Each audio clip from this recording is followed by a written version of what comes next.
खबर श्रावस्ती से, जहां पर अपना दल की राष्ट्रीय उपाध्यक्ष पहुंची श्रावस्ती।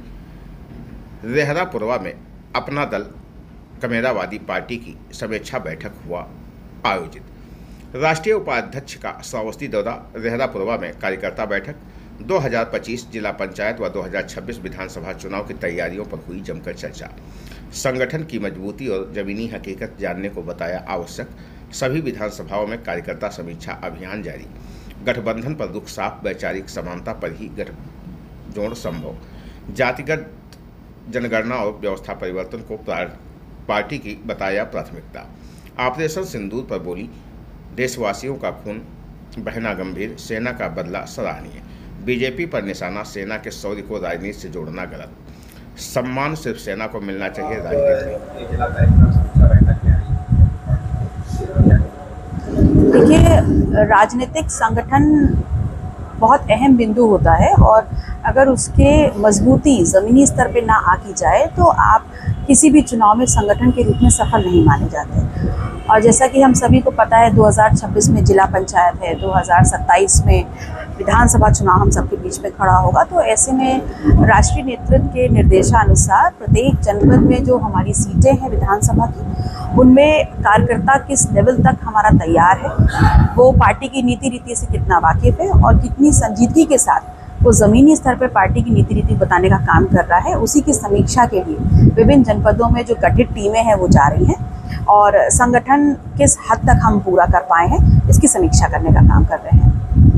27 का चुनाव करीब है, 27 में आप किसके साथ? देखिए, 27 का चुनाव अभी बहुत करीब है, लेकिन राजनीति एक ऐसा क्षेत्र है जहां घटनाक्रम पल पल बदलता है और ऐसे में मेरा ये मानना है कि हर एक राजनीतिक संगठन जो ज़मीन पे काम करता है वो अपने लिए बेहतर से बेहतर विकल्प तलाशता है।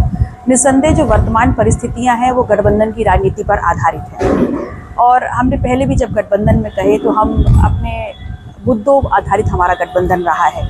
आगे भी प्रयास रहे कि जिस सामाजिक न्याय, जिस जातिवार जनगणना, जिस व्यवस्था परिवर्तन की लड़ाई हम लड़ रहे हैं अपना दल, उसी से मिलता जुलता जो हमारे साथ काम कर पाएगा जो भी संगठन, उसके साथ हम 27 की तरफ बढ़ेंगे, लेकिन उससे पहले अपने संगठन की मजबूती पर काम करेंगे। ऑपरेशन सिंदूर के बारे में देखिए, ऑपरेशन सिंदूर निस्संदेह ये जो एक घटनाक्रम है राजनीति से परे है और इसका असर जो है वो आम नागरिक जो है इस देश का और जो प्रशासनिक सीमा के अंदर है उसके मन मस्तिष्क पर बड़ा गहरा प्रभाव है। और जिस प्रकार से हमारे ही देश के नागरिकों का खून हमारे ही देश की धरती पर बहा है, निस्संदेह ये बहुत ही ज़्यादा गंभीरता से लेने वाला विषय है कि अगर हमारे देश का नागरिक हमारे देश की सीमाओं में सुरक्षित नहीं है तो फिर कहाँ सुरक्षित है। तो ये देश की सीमाएं, जिस प्रकार से ऑपरेशन सिंदूर पे हमारी सेनाओं ने काम किया, निस्संदेह हैट्स ऑफ टू हमारे डिफेंस सिस्टम, जितनी ज़्यादा संजीदगी से उन्होंने इस बात का बदला लिया है।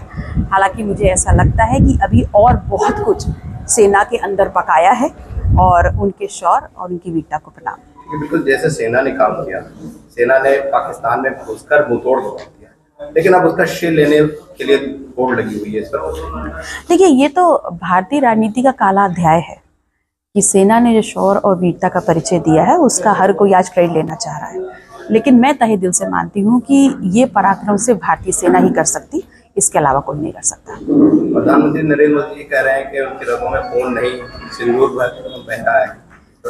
मैंने अपनी जब बात शुरू करी, मैंने आपसे तभी कहा कि प्रशासनिक सीमाओं के अंतर्गत उसके अंदर नागरिक का खून रहा है और उसका बदला सिर्फ और सिर्फ सेना ले सकती थी और उन्हीं ने लेकर के दिखा दिया है।